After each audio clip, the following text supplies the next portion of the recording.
puntualmente, ¿no? Como todas las noches a esta hora en Vía X comenzamos Tiempos Violentos. Sean bienvenidas y bienvenidos. ¿Cuál fue el balance de la cuenta pública del Ministerio del Interior? Desmenuzaremos las cifras entregadas para hacer la evaluación con nuestros invitados de esta noche. Y hasta la Municipalidad de Las Condes llegó ayer un equipo de la PDI para allanar las dependencias y llevarse computadores de personeros claves en aquella comuna. ¿Por qué? El Ministerio Público investiga un posible acto de corrupción. Las Condes habría pagado 430 millones de pesos de más por un inmueble para construir un CESFAM. Y de esta manera se suma a la lista de municipios del sector oriente que están bajo la lupa de la justicia. Una buena, mira, después de muchos años a la baja, por fin aumentan los postulantes, para unirse a las filas de carabineros. Si en mayo del año pasado postularon 289 personas, este año la cifra llega a 2.499. ¿Qué pasó? ¿Qué cambió? Buscaremos esas respuestas en el programa de hoy. ¿Recuerdan lo sucedido en la cárcel de Angol el día de las elecciones? Bueno, la Fiscalía formalizará a 17 internos por el delito de secuestro calificado tras retener en el interior del penal a funcionarios de Gendarmería. ¿Qué penas arriesgan y cuál es la gravedad de un delito como este? Nuestro especialista Mauricio Daza, que otro, nos va a explicar. Pauta cargada para esta noche de viernes aquí en Tiempos Violentos. ¡Comenzamos! En primer lugar, que cuando llegue ese momento, el estado de excepción no se va a retirar de una sola vez, sino que va a ser un proceso gradual. Y en segundo lugar, que entre esas condiciones no hay solamente requisitos respecto al desarrollo de las acciones violentas, sino que también requisitos respecto al fortalecimiento de las distintas policías, de la Fiscalía y de los órganos que tienen que intervenir para contener y evitar que recrudezca la violencia. Ahí tenemos a la ministra del Interior, Carolina Toá, quien señalaba, entre otras cosas, que han descendido un 31% la violencia rural y que el estado de excepción no terminará de una sola vez. Se lo vamos a consultar a nuestros invitados, pero antes, como siempre, saludamos a Mauricio Daza. Muy buenas noches, Mauricio, ¿cómo está usted? Hola, bienvenidas, bienvenidos a un nuevo episodio de Tiempo Violento. Efectivamente, cuenta pública de la ministra del Interior, qué es lo que ocurrió con el alineamiento en Las Condes, qué es lo que ocurre con el aumento de matrículas de carabineros, los incidentes de cárcel de Angol, esta formalización anunciada por secuestro calificado, tiempo musical, obviamente, qué canciones nos traen nuestros invitados, de eso y mucho más esta noche acá en Tiempos Violentos. Saludamos a quien nos ha visitado en otras oportunidades y que tenemos el privilegio de saludar esta noche también, la diputada del Partido por la Democracia, Elia Molina. Muy buenas noches, Elia, gusto saludarla. Hola. Sus 10 segundos para referirse a las palabras de la ministra del Interior. Muchas gracias. Gracias por la invitación. Bueno, creo que gran parte de lo que anuncia la ministra Toá en su cuenta pública lo hemos escuchado, hubo una interpelación justamente de la ministra. Eso es verdad. Donde ella debió contestar todas las preguntas. Creo que es una señal muy positiva para el país, una reducción numérica, por decirlo así, de delitos. Habría que ver la cualificación de gravedad de cada uno, pero al menos hay una disminución de los números, sí. Por supuesto, no cabe ninguna duda de que la percepción de inseguridad no es un tema que se pueda reducir por cifras, o con discursos o con cuentas de ministros y ministras o ministras. Pero sí creo que son signos positivos, vamos viendo, vamos avanzando, hemos sacado un sinnúmero de leyes en el Congreso presentadas por el Ejecutivo, también por parlamentarios. ¿Y pero los 10 segundos? Una decisión transversal. Ahora bien. Sí. Y los 10 segundos es que lo que pasa, yo te explico, Eduardo, lo que pasa es que está el diputado Naranjo que tiene el tema de los 10 segundos. El diputado Naranjo. Entonces es como claro, entró en es otro ámbito de temporal, de tiempo. Tuvo el tiempo a nivel diputado los Naranjo. 20 segundos que eran 10 segundos. Me los descuenta para el próximo. Se los descuento para la otra, ya. Muy bien, vamos a saludar a quien por primera vez nos visita en el programa, el diputado de Acción Humanista, ¿cierto? Tomás Hirsch, que está con nosotros. Bienvenido al programa, diputado. Gusto verlo después de tanto tiempo. Sus 10 segundos, por favor. ¿Qué tal? ¿Cómo está? Me voy a tomar los mismos 10 segundos que la diputada. Creo que fue una cuenta pública muy sólida, que da cuenta de los avances que está teniendo el gobierno, que efectivamente está respondiendo a una demanda ciudadana y donde muchos gobiernos hasta ahora no habían hecho lo que correspondía, sobre todo el gobierno anterior de Sebastián Piñera. Muchas leyes que están permitiendo disminuir las situaciones de inseguridad que vive la ciudadanía. Ya. ¿Ve lo que me provoca, diputada? Todos se empiezan a desordenar. Pero fueron 15, 20, por ahí, ya. Oye. Seamos rigurosos con el tiempo, Está muy bien, importante, está vamos a tener un programa largo para conversar de todo. El que se maneja en esta línea, Gonzalo Youssef, que ya ha venido antes del programa. Buenas noches, Gonzalo, bienvenido también. Buenas noches y gracias por la invitación. Ministra, se le olvidó mencionar qué pasa con las querellas por delitos terroristas. Este gobierno se olvidó que existe ese instrumento legal. Mire, buen punto. Vamos a ver si es que encontramos alguna respuesta respecto de esa preocupación de Gonzalo Youssef con las querellas terroristas. Ahora, en lo medular podemos decir que la ministra, le sacó brillo, ¿cierto?, a la disminución de los ataques rurales, un 31%. Sí hace hincapié en que en el último tiempo, en los últimos 2 o 3 meses, hemos tenido hechos de violencia importantes. También se hizo un importante anuncio respecto de cómo ha disminuido el ingreso de migrantes, ¿cierto? En donde Colchán en particular ha disminuido un 63% el ingreso de personas no autorizadas a nuestro territorio. Estos números a los cuales le saca brillo el Ministerio del Interior hoy día, ¿se condicen con lo que la gente ve en la calle o con lo que se percibe en la conversación diaria, diputado? A ver, el tema de la inseguridad es un tema de larga data, no viene de ahora. Hay gente que dice el gobierno Boric no responde. No, si esto viene hace mucho rato, sintiéndose por parte de la ciudadanía, y lo que ha habido es falta de respuesta por demasiado tiempo. En este último periodo, mira, la cantidad de leyes que hemos sacado adelante, y no solo leyes, acciones que ha tomado el gobierno. Es el primer gobierno que destina 1.500 millones de dólares para todo lo que significa la estructura de la seguridad, no solo las policías, donde fue una cantidad importante, pero también el Servicio de Impuestos Internos, el Servicio de Aduana, la Policía Marítima, que se la conoce poco, pero es tremendamente importante. Sí. Escáneres recién para la PDI, una cantidad importante que va a permitir efectivamente un mayor control. Entonces, hay efectividad. La Ley de Infraestructura Crítica de Protección, ¿no es cierto?, que ha significado un cambio importante en la frontera norte. Estamos avanzando con la Ley de Ciberseguridad, que es un tema fundamental a enfrentar hoy día, ¿no es cierto?, las nuevas formas de crímenes que existen hoy día. La ley que va a permitir aumentar las penas, ¿no es cierto?, por delitos económicos y ambientales. Situaciones como las que conocemos en el pasado de la colusión y otras, en otras palabras, los delitos que se llaman de cuello y corbata, que hasta aquí han pasado piola. O sea, la verdad es que nos estafaron con los pollos, con la carne, con el papel higiénico, con las farmacias, con los supermercados, con los fletes, con los pasajes aéreos, y no les pasaba nada. Bueno, sí, les pasaba en realidad algo, tenían clases de ética, ¿no? Pero bueno, eso ahora van a tener que pagar penas muy importantes, multas muy grandes y además ir a la cárcel. Entonces yo creo que estamos ante un gobierno que está enfrentando el tema, pero por supuesto queda mucho por hacer. Sí. Mira, si ni la mitad de los vehículos de la policía funcionaban, así lo entregó el gobierno de Piñera. 648 vehículos de la policía se han renovado. Así es, y viene todavía una cantidad mayor. Entonces te digo, estamos trabajando en la ley de inteligencia, que estuvo ahí parada por mucho tiempo. Yo creo que hay una respuesta por parte del gobierno muy seria y responsable, en que por supuesto que la ciudadanía espera que esto rápidamente se sienta, pero toma un tiempo porque son dificultades muy estructurales que están hoy día afectando a distintas ciudades del país con distintas metodologías que antes no conocíamos. Sí. El narcotráfico, las bandas organizadas son temas bastante nuevos. Sí, Daza, levanta la mano. Daza, ¿tú querías apuntar algo respecto de qué? A ver, si bien yo estoy de acuerdo en gran medida con lo que se acaba de señalar, también hay que especificar algunas cosas, ¿no? No se ha dado un avance respecto a la persecución penal de los delitos de colusión.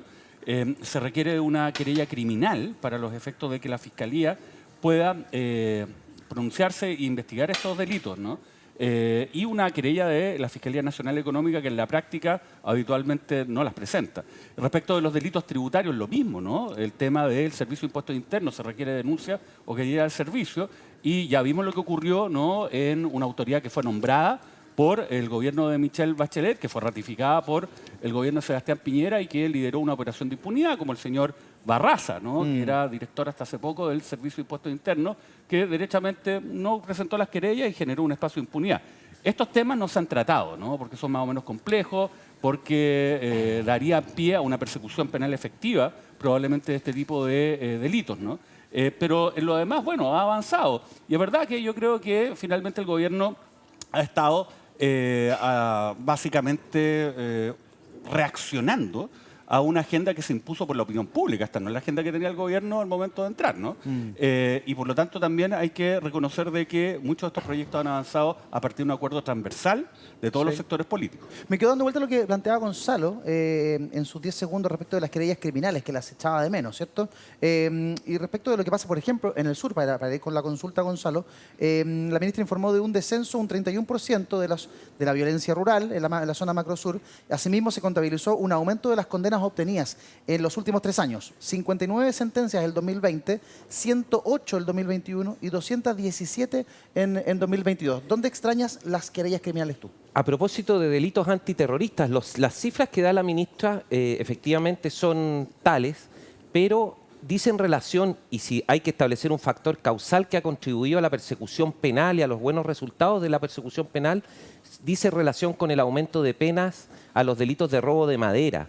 Eso generó un combate sistemático a una de las actividades que no solo financiaba gran parte de la violencia rural, sino que era la que sostenía las distintas organizaciones. Entonces, respecto de eso ha habido avances, pero este gobierno retiró las querellas antiterroristas con un enfoque, digamos, de considerarlos que no eran tales los hechos del pasado. Y respecto de los nuevos ataques, no hay querellas por delitos antiterroristas. Eso en la práctica podemos discutir si incide o no, pero a lo menos da cuenta de cuál es la actitud de la autoridad frente al problema que se está viviendo. Insertando esto en el tema global, creo yo que efectivamente ha habido un avance, pensando en lo que hemos venido conversando, en 2 ámbitos que eran muy importantes. Uno, el control de la frontera norte. Yo creo que la participación de las Fuerzas Armadas ha sido lo clave ahí. La misma participación de la que usted se oponía, señor diputado, en el pasado. Entonces es injusto que usted culpe al gobierno del presidente Piñera por una serie de cosas cuando usted mismo votaba contra toda esa legislación. Y ahora celebra que avance. Yo también celebro que avanza. Porque es distinta, porque está mejorada y porque el contexto es no es así, totalmente no es diferente. así No porque tiene es lo nada que ver mismo. con lo El que era ese control gobierno. de la frontera por las Fuerzas Armadas es algo que viene del pasado y se planteó y usted se opuso. De Y usted ninguna votó manera es en igual a ese contra de proyecto. eso. De ninguna manera es igual. Sin perjuicio de eso, creo que es bueno que se avance en términos de ponernos de acuerdo, digamos, entre derechas e izquierdas respecto a un problema que es Difícil ponerse global. de acuerdo cuando... Si es que se avanza en el tema de la frontera norte, creo yo que efectivamente estamos todos de acuerdo. Respecto de la situación de la violencia en la Araucanía, que era el otro problema urgente, creo que también se ha comprobado que son la presencia militar la que ahora el gobierno también reconoce, y los que votaron en contra de la prórroga del estado de excepción ahí, ahora lo aprueban y lo celebran. Entonces, No, es bueno saber ve que que está cambia de opinión, confundido. diputado. Ese yo no lo apruebo.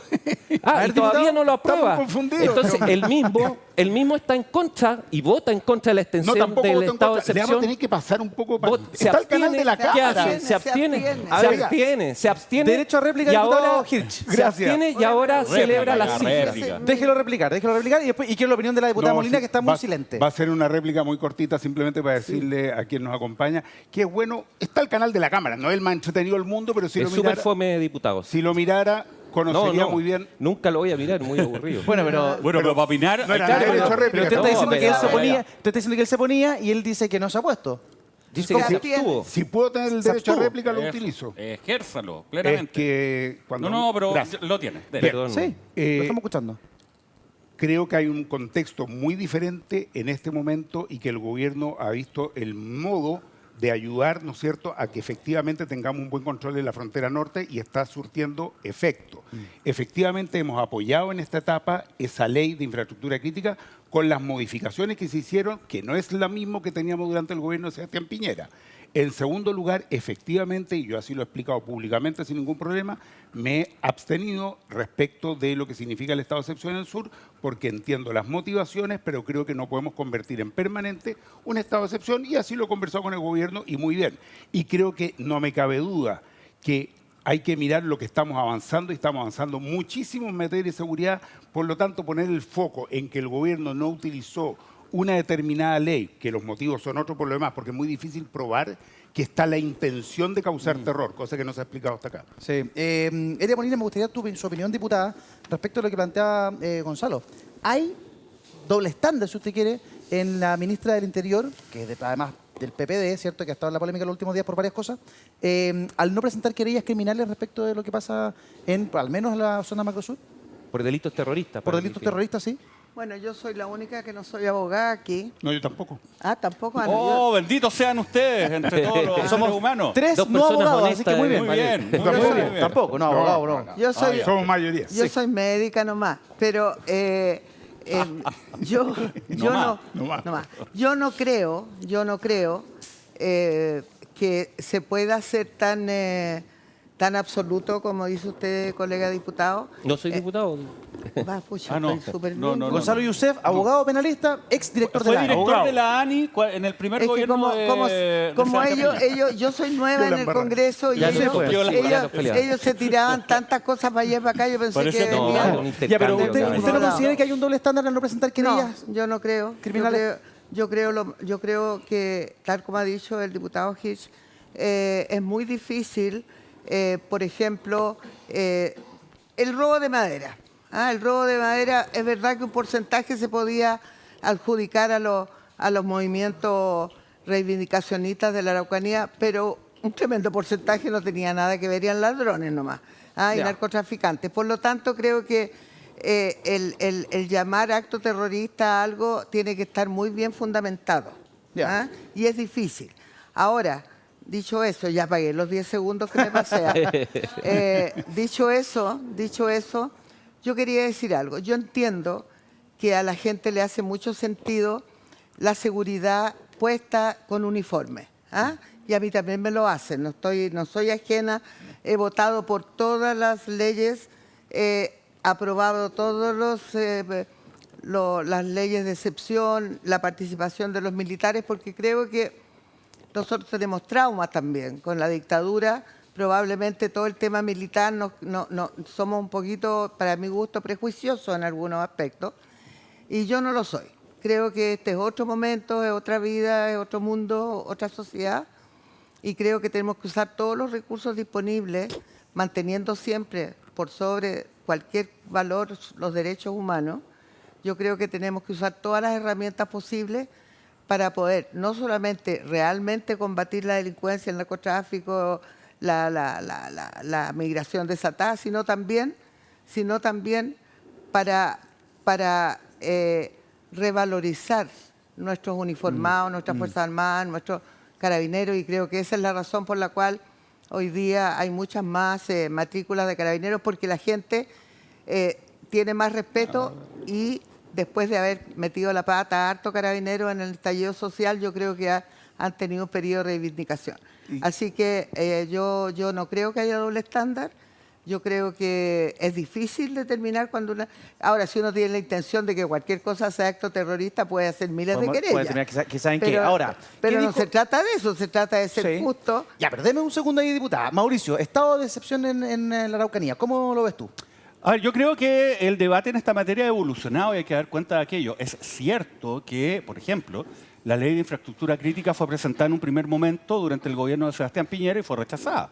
Y ahora aparece como una buena idea y fue aprobada, ¿no? Más allá de los cambios, pero en lo nuclear es más o menos lo mismo. Yo creo que eso es un avance y no hay problema en reconocerlo.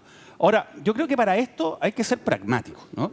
Y ese es un poco el problema cuando se juega con las etiquetas, ¿no?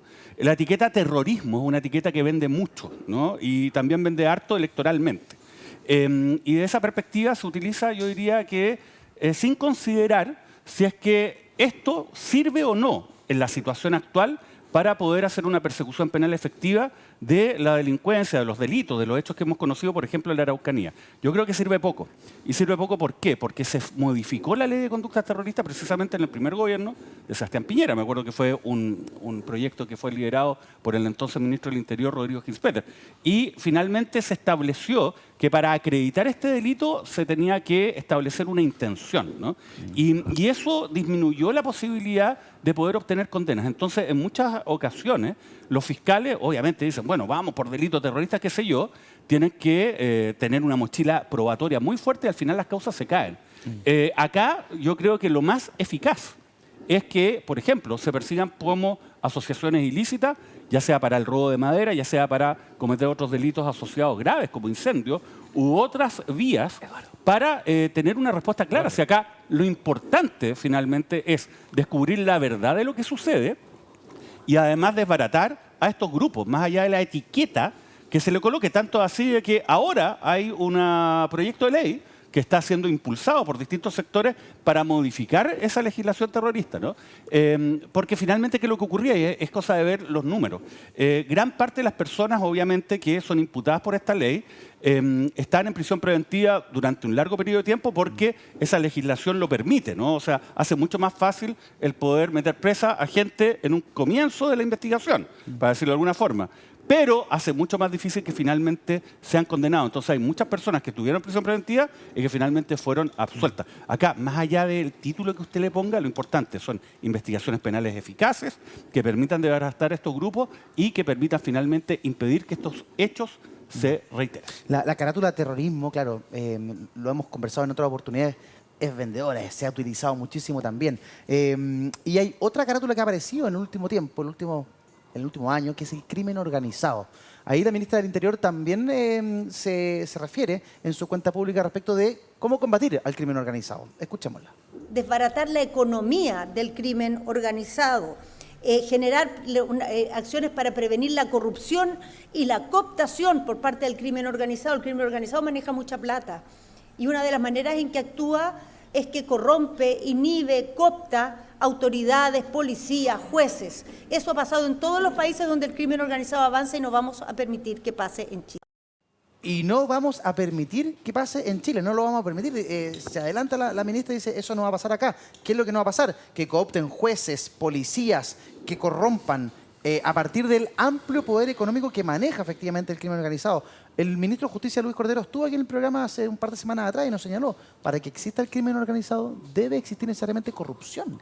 O sea, y es bien dramático porque da la idea de que el crimen organizado está ya instalado aquí en Chile.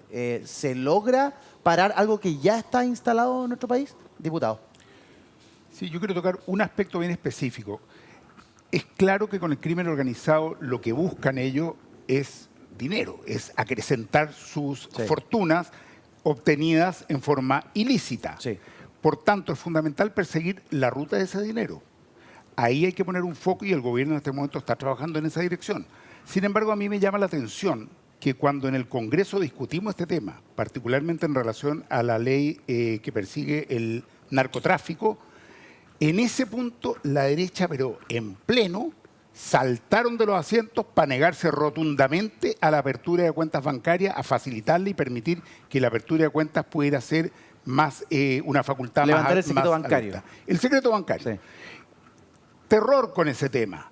Ellos hablan de abrir, perseguir, etcétera, pero cuando se toca el tema bancario, curiosamente, porque uno dice, como dicen ellos mismos, quien nada tiene, nada teme, quien nada es, nada hace, etcétera. nada teme. Quien nada hace, nada teme. nada teme. Y uno se pregunta, ¿por qué tanto lío tienen ellos?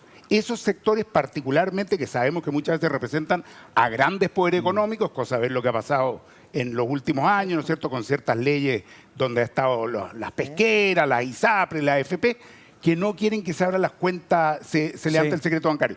Lo digo claramente, es necesario tener mayor facultad de levantar el secreto bancario para poder perseguir al crimen organizado. Gonzalo, ¿por qué la derecha se resiste al levantamiento del secreto bancario? ¿Qué es lo que les preocupa? Mira, no conozco en específico a qué se está refiriendo el diputado, pero sin duda debe decir relación con los derechos individuales. Lo que pasa es que a él, como colectivista, le cuesta entender que los liberales, y la gente de derecha en gran parte lo es, por lo menos la que asiste al Congreso, entiende que son los derechos de las personas un instrumento fundamental para defenderse de la administración y de la burocracia que normalmente es abusiva con los sujetos. Y las bancas tienen normas que mantienen la privacidad no para que los grandes empresarios o los grandes poderes hagan negocios con el narcotráfico, como parece sugerirlo aquí el diputado. Simplemente se trata de una cuestión de defensa de intereses. Si yo creo en el derecho, primero a la privacidad, creo en el derecho a la propiedad privada, creo en el derecho a una serie de cosas, obviamente que voy a ser cuidadoso porque si no, no habría secreto bancario. El secreto bancario tiene una razón de existir, que es proteger a las personas de las arbitrariedades que cometen estos señores cuando llegan al gobierno, que se instalan ahí, echan a andar sus burocracias fiscalizadoras y se le caen a todo el mundo encima. Y eso es lo que se trata de evitar. No creo que la derecha tenga una idea de proteger el crimen organizado como aquí se ha sugerido. Si es que esa es la sugerencia, la descarto absolutamente. Oye, ese discurso no se lo creen ni en su sector, man. Yo te digo que tiene que actualizarse porque ni la gente de derecha ya plantea ese discurso en el Congreso. Está yendo más allá. Es que la gente de derecha ha cambiado No, mucho. es que ese discurso del colectivismo, así, de ahí a Corea del Norte, no sé. A ver, diputada poco y Molina. nada tiene que ver con que les dé terror levantar el secreto bancario. ¿Qué le parece lo que nos plantea Gonzalo Youssef, diputado? Bueno, yo creo un poco en eso. Creo que Tomás tiene razón en el sentido de que hay muchos intereses creados detrás del no querer que el secreto bancario. Ahora tampoco se trata de que todos tengamos las cuentas abiertas para todo el mundo. Esto es frente a una acusación, frente a Pero eso existe hoy en una día. estafa. Hay investigaciones criminales y si uno se lo pide con fundamento a un juez, se lo van a dar. Entonces, suponer No, que, no la, es así que la tan administración fácil. No es así. lo pueda hacer de manera arbitraria, eso yo creo que es la objeción. No, pero que lo va a Cosa hacer de distinta manera arbitraria. que se No es lo que haga decía la ley. a través- ¿Pero por No es qué lo va que a decía ser la ley. porque lo hace arbitrario? la administración. No. El Poder Judicial es independiente. Usted no entiende ni siquiera la separación de poder, porque me dice primero que yo soy el anticuado, entonces porque lo trato de No, colectivista. pero y cuando uno le trata de explicar el la sistema separación... judicial el que tiene que autorizar Eso, y pues, que eso es ahora. Oye, a ver, Ya, pues eh, entonces, ¿cuál es pero el eso problema? existe. A ver, Abogado, un segundo, explíquele- Mauricio. explíquele a su colega. Aquí, campanazo de abogado, Mauricio Pero- Daza, Ya, no, explícame una mira, cosa. es que- ¿Qué no, es lo que explíquele va a su la- colega. Pero Vamos a creo que seguir la acá- ruta del dinero entonces. Ya, No, Mauricio, sí, ¿qué es esto acá- del secreto Revisando las bancario? cuentas. Explícanos, pero por favor, explícanos bien para que toda la gente en la casa también comprenda qué es esto del secreto bancario, por qué se resisten a levantar el secreto bancario. ¿Es verdad que existen las herramientas para poder saber qué es lo que pasa con las cuentas de las personas en movimientos sospechosos? Pero eso en el papel. En la práctica, ¿eso realmente sucede? A ver, te quiero escuchar. Son hartos temas. A ver, Sí. el secreto bancario es un derecho que tienen las personas dentro del ámbito de su privacidad para que los antecedentes sobre sus movimientos bancarios no sean conocidos por terceros, salvo ciertas causales excepcionales. Y ahí está el tema. Yo creo que el derecho a la privacidad es un derecho, pero también el interés público de poder perseguir de manera eficaz delitos que son especialmente graves, ¿no? También debe ser atendido. Entonces esto no es blanco y negro, ¿no? Esto por tiene su- que como ponderarse. todo, como Así es. todo. Y de esa perspectiva yo creo de que es una buena medida que se pueda avanzar, ¿no? Sobre todo cuando estamos enfrentando hechos de criminalidad que son Exacto. especialmente riesgosos para la convivencia democrática, como el crimen organizado, el narcotráfico, el tráfico de armas, entre otros fenómenos de esa naturaleza. Es bueno avanzar. Ahora, sin embargo, yo estoy de acuerdo, ¿no? No puede ser la administración la que por sí misma pueda hacer este levantamiento. No. Esto tiene que contar con una autorización Exacto. judicial. Estamos todos de acuerdo. ¿Ya? Y de esa perspectiva, obviamente, un Eso equilibrio. decía la ley. Ahora, esto es relevante, ¿por qué? Porque han existido voces que han señalado, mire, ¿sabe qué? Todos los funcionarios públicos tienen que levantar obligatoriamente su secreto bancario, ¿no? Es lo que a mí me parece también que es discriminatorio, No, abusivo, porque están en una situación no distinta a lo que son las personas que no son funcionarios públicos. También hace un poco más difícil, ¿no?, que personas puedan acceder, ¿no?, a el ámbito de la función pública renunciando estos derechos. Y en ese contexto yo creo que ese también es un extremo. Pero si hay un fundamento, ¿no?, yo creo que esto se tiene que dar, ¿no? Y desde esa Estamos de perspectiva, mira, acá yo en lo personal creo que si hay una autoridad que lo solicita y una resolución fundada, que lo autoriza, se debe dar. Ahora, yo les cuento mi experiencia personal.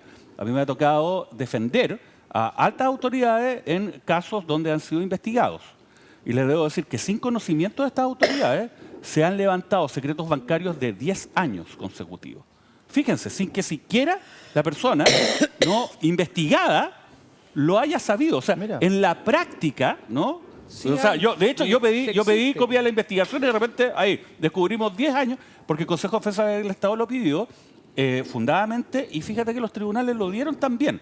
Ahora, mejorar la norma para que esto sea una práctica habitual y que esté bien asentado me parece que es una buena medida, pero esto no es blanco y negro, debe haber un equilibrio. Me das 10 avanzar. segundos al respecto, ¿no? Por favor, pero muy cortito, vamos a cambiar de tema, diputado. 10. Mira, el narcotráfico mueve miles de millones de pesos. ¿Dónde está esa plata? Si hay un tema de fondo. El robo de madera ha movido cientos o miles de millones de pesos, que se terminan incluso exportando rollizos. ¿Se acuerdan que había un reportaje al respecto? Hay que investigar la ruta del dinero, ese es un tema fundamental. Esa es clave. Y allí es donde necesitamos un acuerdo y ha costado obtener el acuerdo. En ese aspecto, con la derecha en el Congreso. Pero ahí hay una causal justificada para que se pueda acceder al secreto bancario, obviamente. En todos esos casos se puede hacer, digamos, la Exacto. actualidad. Estamos de Debería acuerdo ser. que sea así. Estamos de acuerdo. Es importante porque si no seguimos la ruta del dinero, de verdad vamos a seguir pillando solamente a los peces más Ultraliberales, pequeños del Claro, colectivistas, al de la esquina, claro, de al acuerdo. que le bota la ultraliberales casa, al y que los le bota la colectivistas casa están de acá. acuerdo en eso. Mira, Y los Carter- colectivistas están de acuerdo con Wow. esa Ultra, Carter ¿te gusta podrá la derrumbar una etiqueta? casa ahí, pero Exactamente. esa cuestión Los es... libertarios. Claro, ¿no? el líder, No, hasta que perdón, nos digan. orden, el líder de la banda del criminal, de la asociación ilícita, no es un tipo que está metido en la población, es un tipo que vive O muy sea, bien. a ese, que le acomodado. a ese que le demuelen la casa en la esquina, el alcalde Claro, Carter, claro, no es que perdóname, anda- ese no es el que mueve los 100 Nada. millones. Exacto. Ya, vamos a cambiar de tema. Lo decíamos al comienzo del programa, una buena. Aumentaron las postulaciones de personas que quieren ser carabineros. Ahí está el titular del día de La Tercera.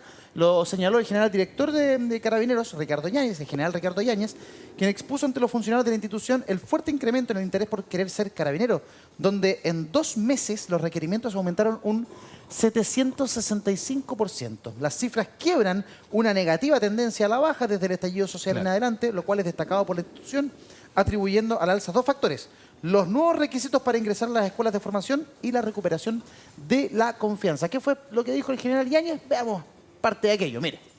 En mayo de 2022 hubo 289 inscritos y en el año actual van 2.499 jóvenes a este mes. El aumento es qué bueno. 2.210 más, es Qué decir, bueno. un 765% de aumento. Está, me imagino, contento el general director con estas cifras que hablan de, por supuesto, un mayor interés, quebrando la tendencia a la baja que habíamos tenido en el último tiempo de postulantes que no, o sea, postulaciones muy bajas, cupos que no se llenaban. Era verdad muy crítico lo que estaba pasando porque cada vez tenemos menos carabineros, se jubilan más de los que ingresan y eso genera un déficit que usted en su casa lo nota. ¿Qué le parece esta buena noticia, creo yo, no? Gonzalo, no, de la diputada Molina. Perdóneme, Yusef. Dele, Diputada por Elia Molina. supuesto. Comienza. Muchas Sí, vamos. gracias, valoro mucho esto. Bueno, a mí me parece una muy buena noticia y me parece una señal potente, primero, de que hay confianza en que este gobierno va a seguir una línea, ¿no es cierto?, de mejorar las instituciones policiales, de reforzarlas. Ya lo ha hecho, el mismo general Yáñez dijo que ningún gobierno le había aportado a Carabineros tantos recursos, dijéramos, en términos de implementos que permitan que su trabajo sea más seguro. Por otro lado, ha habido una solidaridad tremenda del gobierno con respecto a los crímenes que se han cometido contra Carabineros y que han sido también el motor de avanzar en esta mayor habilitación y mayor educación también, porque se va a aumentar incluso los años de estudio para de los formación. carabineros y los suboficiales. Entonces creo yo de que es muy buena señal porque refleja que este gobierno tiene credibilidad en el ámbito de las policías, lo cual, por supuesto, debería ser siempre, pero no siempre es así. Por otro lado, creo que Chile necesita más carabineros. Es la segunda institución hoy día más valorada por la población en todas las encuestas y creo que se han ganado eso, así como otras veces se ganaron críticas y yo fui parte de esas críticas, pero yo debo reconocer que se han ido ganando nuevamente ese respeto que siempre tuvimos por los carabineros que están de Arica a Magallanes, en las zonas rurales, siempre cerca de la gente más necesitada, en los momentos, incluso atendían parto antes. Claro. Entonces, todavía, en pero situaciones de menos, emergencia. todavía, pero menos, pero sí. O sea, Mire- están ahí en las duras y en las maduras. Sí, mire- Y ese para mí es el carabinero que yo admiro y creo que para allá tiene que ir ese respeto y creo que también el tema de derechos humanos se va a poner muy fuertemente en la formación de las policías y creo que eso también es un tremendo avance. Sí, mire cómo ha evolucionado la cantidad de postulantes, de matrículas, en los últimos 10 años. El año 2013, 15.508 personas. El 2014, 16.402. El año 2015 hubo un pic de 18.871 y luego empieza a descender. Pero así de manera estrepitosa. Hay una baja ostensible entre el 2019 y el 2020. Me imagino que hay factor estallido y factor pandemia también. Y el 2022 llega a 5.192. A la fecha, según informaba el general director de Carabineros, ya van 2.499, lo que da la idea de que este año vamos a superar lo que se hizo el año pasado en materia de suboficiales, que es, como decía la diputada Elia Molina, el carabinero que uno ve en la calle, el que está en la comisaría, el que está en la patrulla, el que está en terreno, el que está dirigiendo el tránsito, el que hace la labor de quizás acción más cercana a la comunidad. Hubo cambios en los requisitos para poder postular. Ahora pueden postular personas tatuadas. Antes no se podía. Qué bueno. Que no estén tatuados en zonas visibles. Por ejemplo, la cara, el cuello no pueden, pero sí en el cuerpo no hay problema. Pueden postular personas entre 18 y 30 años. Y además hubo algo que nuestro periodista Felipe Labauta me apuntaba, me decía, hubo reasignaciones de recursos para labores más complejas. Y eso también incentiva a que la juventud, las personas que quieran ser parte, digan, bueno, puedo generar una carrera que me va a generar cierto nivel de bienestar o de calidad de vida. Gonzalo Youssef, ¿es un cambio positivo? ¿Hay un cambio de tendencia? ¿Con qué tiene que ver, crees tú, este cambio?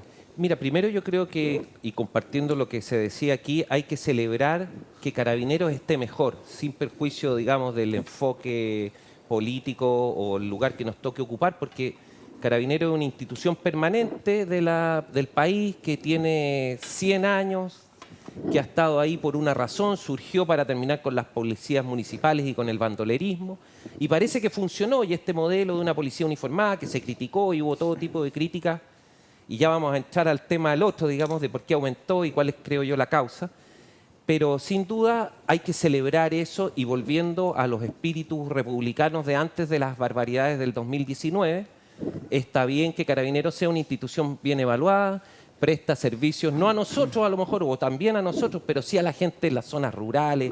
Como decía, cuando alguien está teniendo un parto y llega un par de carabineros, son capaces de atender un parto. Existe la imagen de que no son corrompibles, sin perjuicio de que en todas las instituciones hay gente mala y gente que comete actos de corrupción.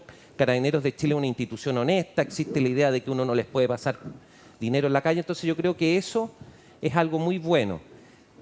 Ahora, casi una cosa de análisis sociológico, porque no es trivial que una institución que estaba pésimamente evaluada en el 2019 y que estaba muy bien evaluada en el 2017, vuelva a estar bien evaluada sin que haya habido grandes cambios, o sea, sin perjuicio de lo que nos puedan decir aquí respecto de que, mire, se cambiaron los requisitos. Yo creo que fue más gente porque cambió el prestigio.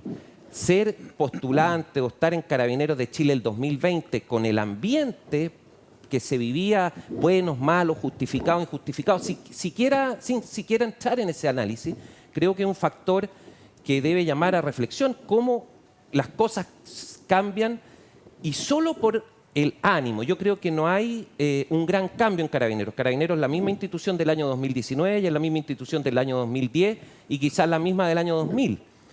Aumentan las matrículas de manera considerable por un fenómeno de prestigio asociado a un ambiente que se vive en el país. Y luego ese ambiente cambia y cambian el número de postulaciones. Yo creo que sin duda ahí está el cambio, más que en el tema de los requisitos, en el tema de la percepción de la función de Carabineros en la opinión pública. Diputado, ese es el factor que explica. ¿Es Carabineros hoy día la misma institución del 2019, del 2020 o del 2015 o 2016? ¿Sigue siendo la misma institución o ha variado? ¿Qué cambió? ¿La opinión pública, la valoración de la gente o la institución? Han habido cambios significativos. Cuando se dice que no ha habido ningún cambio, creo que nos está viendo lo que ha significado este proceso. El 2019 conocimos situaciones brutales de violaciones de los derechos humanos por parte de Carabineros de Chile. Y fue una situación muy compleja, muy dolorosa en lo personal para quienes sufrieron esas violaciones, pero para todo el país, porque efectivamente era una institución muy respetada, valorada y querida, y por lo tanto fue muy chocante. Lo mismo había pasado en época de la dictadura, cuando se conocieron que algunos de los casos más duros, más violentos de violación a los derechos humanos habían sido cometidos por Carabineros, Paine y en tantos otros lugares, y efectivamente produjo un shock muy fuerte a la ciudadanía. Por otra parte, esos Carabineros del 2019 era una institución que había estado involucrada en situaciones tremendamente graves y irregulares, de corrupción y también de falsedad, como la operación Huracán, lo que había pasado en el caso de Catrillanca y varios otros, y corrupción por cientos y miles de millones de dólares. ¿En qué cambió la institución? Entre otras cosas que no se ha mencionado acá, el alto mando completo, pero completo, yo no sé la cifra exacta, pero salió más de 40 o 50 generales y oficiales de alto rango. Un de alto mando Carabineros. descabezado. Bueno, completamente. Entonces hubo un cambio muy profundo, en primer lugar. En segundo lugar, la relación que ha tenido el gobierno con Carabineros a mí me parece que es fundamental en este cambio de percepción. El gobierno ha manifestado el total apoyo y respaldo a Carabineros, pero al mismo tiempo la exigencia del cumplimiento irrestricto del respeto a los derechos humanos, entregándole además formación al respecto, porque no se trata solamente de hablar del tema. Por lo tanto, aquí hay un cambio importante y profundo. Sí. Eso evidentemente es percibido por la ciudadanía. Mira, yo acabo de estar en la postura de la primera piedra de la subcomisaría en San Luis de Macul. Una demanda ciudadana de décadas. ¿Por qué? Porque en el distrito que yo estoy, que represento, que es bien particular, que tiene Las Condes, Vitacura, Barnechea, pero también Peñalolén y La Reina, hay una diferencia brutal entre la presencia de carabineros y la cantidad de carabineros por habitante en Vitacura con Peñalolén. Pues bien, este gobierno responde, ¿no es cierto?, pasando de una tenencia a una subcomisaría, ampliando la cantidad de carabineros que va a haber en San Luis de Macul. ¿Eso es percibido por la ciudadanía? Claro Que sí. Y que los dota de los vehículos que tú mismo mencionabas antes, 600, 700 vehículos nuevos. Van a llegar a 4.000. Evidentemente eso es percibido por la ciudadanía. Claro. Entonces hay una valoración de lo que está haciendo el gobierno en conjunto con Carabineros para dar más seguridad. Daza, ¿dónde crees tú que está el cambio en esta cifra que estamos revisando de las postulaciones? Yo creo que las condiciones actuales facilitan a que todo el tema vinculado con Carabineros se vea desde una visión de Estado más que una visión de gobierno y salir un poco de los casos específicos, ¿no? Por más graves que sean. Lo que se ha dicho, la violación de derechos humanos, pero también recuerdo lo que son los más de 30.000 millones de pesos que fueron defraudados por el alto mando Carabineros y que tiene formalizado prácticamente a todos los ex generales directores de la institución. Entonces, yo creo que hay que verlo desde una perspectiva de Estado y desde ese punto de vista es muy importante que tampoco nos mareemos con esta cifra. Muy bien que hayan más postulantes carabineros, pero esto involucra asumir una responsabilidad como Estado. En primer lugar, mejorar las condiciones de quienes están como suboficiales. Una persona suboficial hoy día, después de 2 años, como lo hemos visto en otros programas, sale con una remuneración como de líquida de 600.000 pesos, 700.000 pesos y sale a la calle a enfrentar la delincuencia, ¿no? Muchas veces 2 años en los cuales tienen solamente 2 semestres de utilización de armas. Entonces, acá es muy importante que se mejore, ¿no?, lo que es la formación de carabineros, se mejore además lo que son los incentivos económicos para formar parte de la institución, se les permitan también a las personas, ¿por qué no una persona que entra como suboficial poder llegar a ser general? ¿No? Esta división, o por lo menos la forma como se concreta entre oficiales y suboficiales, yo creo que tiene que ser también revisada, ¿no? Y generar estos incentivos, porque, insisto, este es un tema de Estado, necesitamos una institución que no solamente prevenga la delincuencia, sino que también haga efectiva la ley. Y, bueno, lo que decía el diputado Hirsch, yo estoy de acuerdo. No podemos estar viviendo en un estado de excepción permanente, ¿no? Ahí deja de ser excepción. Claro. Pero, ojo, también tengamos un sentido de realidad. Y lamentablemente la realidad es que hoy día el número de carabineros y además en la calificación de los carabineros en la práctica no dan abasto para poder enfrentar fenómenos de delincuencia que son complejos y que se van a ir complejizando aún más. Sí. Entonces, insisto, que estos buenos números no nos dejen asumir la responsabilidad, no digamos, ya aumentaron, ¿no? Entonces estamos bien. No. Tenemos que, obviamente, reafirmar las políticas para mejorar las condiciones de los carabineros, suboficiales sobre todo, y además la formación de ellos. Noche de viernes, hacemos pausa comercial y regresamos de inmediato con más Tiempo Violento. No se vayan.